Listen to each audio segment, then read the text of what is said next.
Caravaggio has been remembered by history as a mad, violent, dangerous outsider. But what people often forget is that he was a violent man, but he was a violent man in a violent world, and he followed its rules.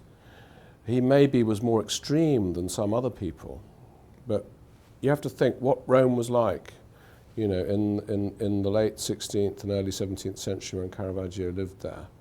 The church is in a state of crisis, desperate for art.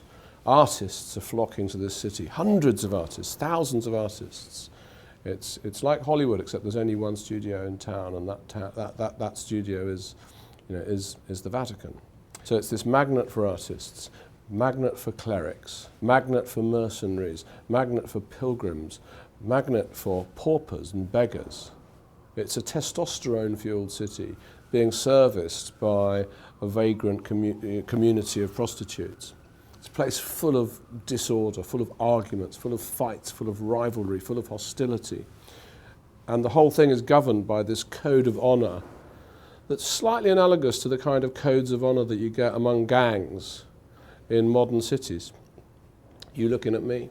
It's that kind of thing. A lot of Caravaggio's fights are all basically about you looking at me. What are you saying about me? You know, waiter serves him a plate of artichokes. The artichokes have butter on them. So Caravaggio smashes the plate in the waiter's face, cuts his face, sends him to hospital.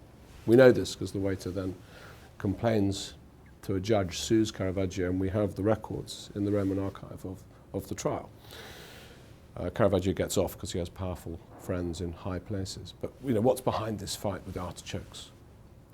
Caravaggio's from Lombardy, which is in northern Italy.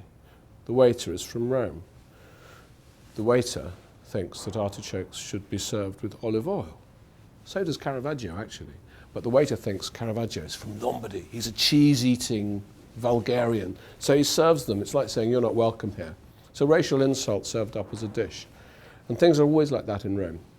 These little insults that are going on all the time, and Caravaggio is super sensitive to anything like that. So he's always getting into trouble.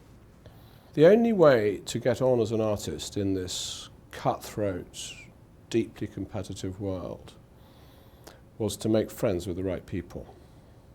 You had to have high-up friends. If you tried to, as it were, get to the top via the back route, you know, working your way up through an artist's studio, becoming his assistant, his apprentice, eventually getting us to, you'd be there forever. Forget it. What you have to do is you have to have a powerful friend. And Caravaggio, very cleverly, he's living on the street, he has no money. He's this dark, dangerous, vagabond character getting into trouble, getting into fights. He's blessed with this great genius for painting, but he can't quite get himself to where he needs to be.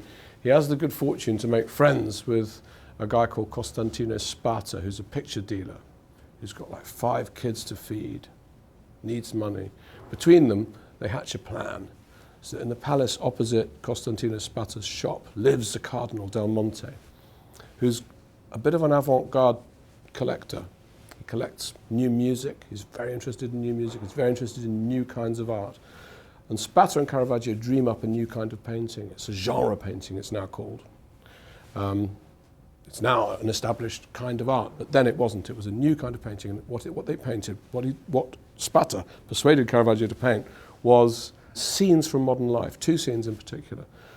2 card sharps fooling a young man out of his money, and a gypsy fortune teller picking a young man's pocket as she charms him with her beautiful eyes and her beautiful face as she pretends to tell him his fortune.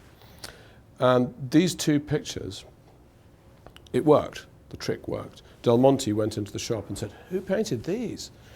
These are incredible." I said, "Oh, it's a bloke I know called Caravaggio."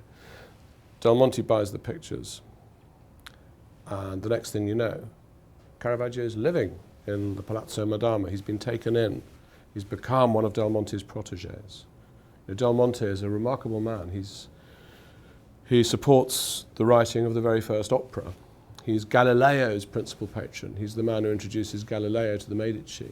So in a sense, he's responsible for some of the great breakthroughs in modern science, because without his support, Galileo might never have made it. So suddenly Caravaggio has got into the Cardinal's palace, and once he's got there, he's on the way up. He's got his foot on the first rung of the ladder. That's probably the pivotal moment of his early career.